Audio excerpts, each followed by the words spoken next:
film. These crises, globalization, the media, they implicate all of us. They implicate media professionals today, senior executives, commissioning editors, filmmakers, producers, many of whom, and of course there are exceptions, many of whom have become deeply complicitous in this hierarchical process today, who refuse to do anything but genuflect to the demands of the thugs running global television, who refuse to challenge what I call the monoform. This is the way of cutting a film into small little discrete bits, cut, cut, cut, once every 3 to 5 seconds, and dense bombardment of sound, constantly moving the camera.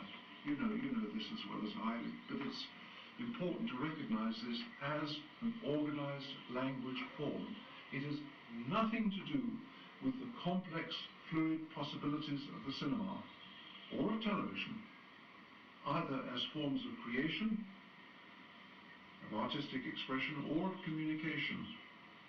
This thing, the monoform, which has become the enforced code with which all television films and virtually everything coming out of the commercial cinema has to be structured. Cut, move, jigger, jolt, cut, bing, bang, cut, cut, cut. You know how it's going, and the cuts are coming now faster and faster. It's virtually like MTV and stuff. This also has nothing to do with communication. It doesn't allow the people watching, the spectator, to be a genuine participant.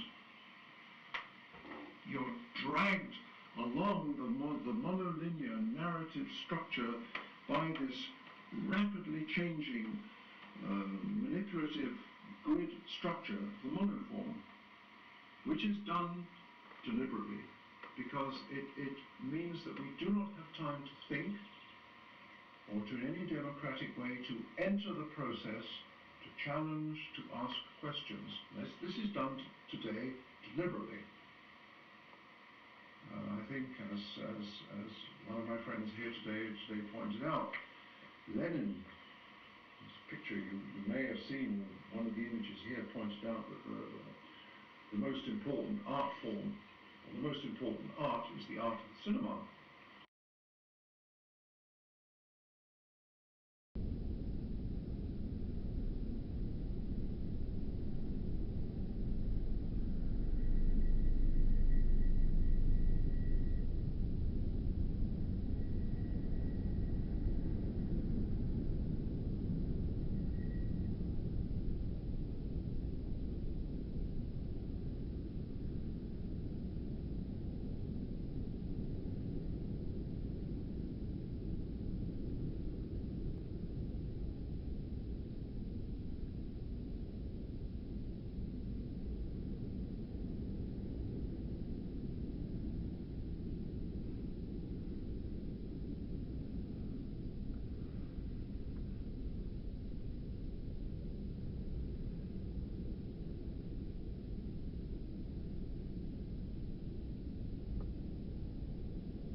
Opens with a melody which typifies, perhaps more than any other, the Romantic era of music.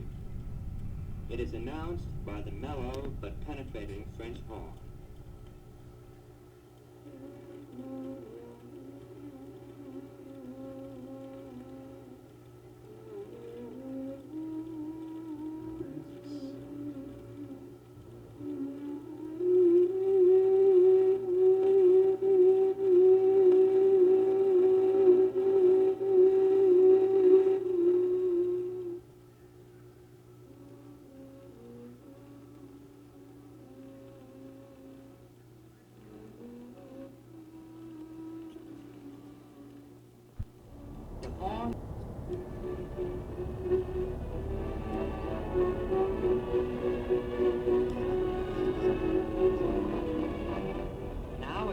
intensity and builds into a mighty crescendo.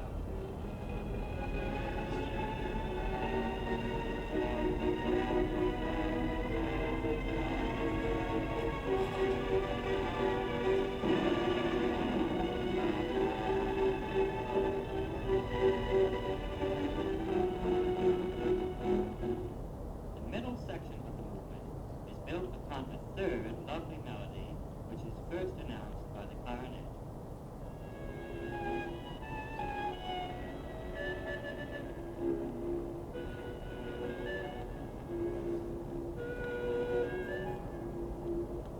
We have seen before how this easy flow is suddenly interrupted by the re-announcement of the motto theme.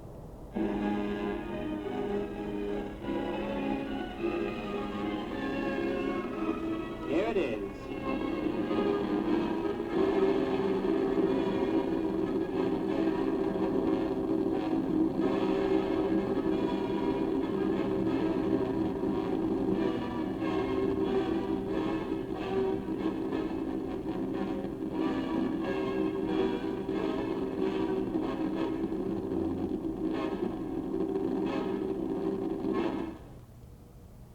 This interruption is followed by a beautifully reorchestrated version of the first theme.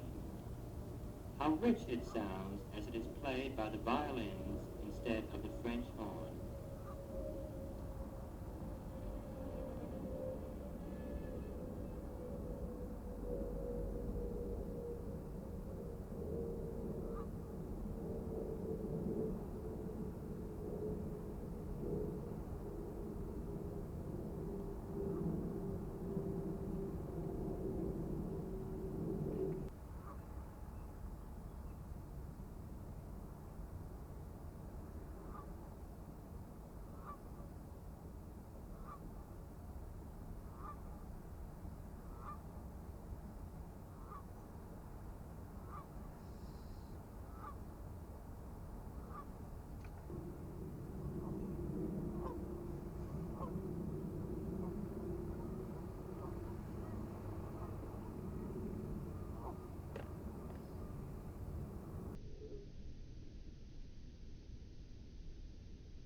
The way in which Tchaikovsky treats the climax of this section is a reflection of the seemingly personal drama often expressed in his symphonies.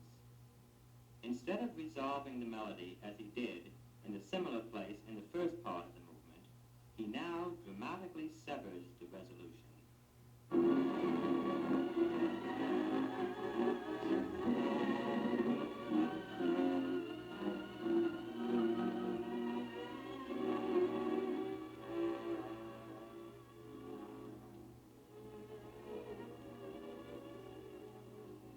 Now, instead of a close, we again hear the motto theme.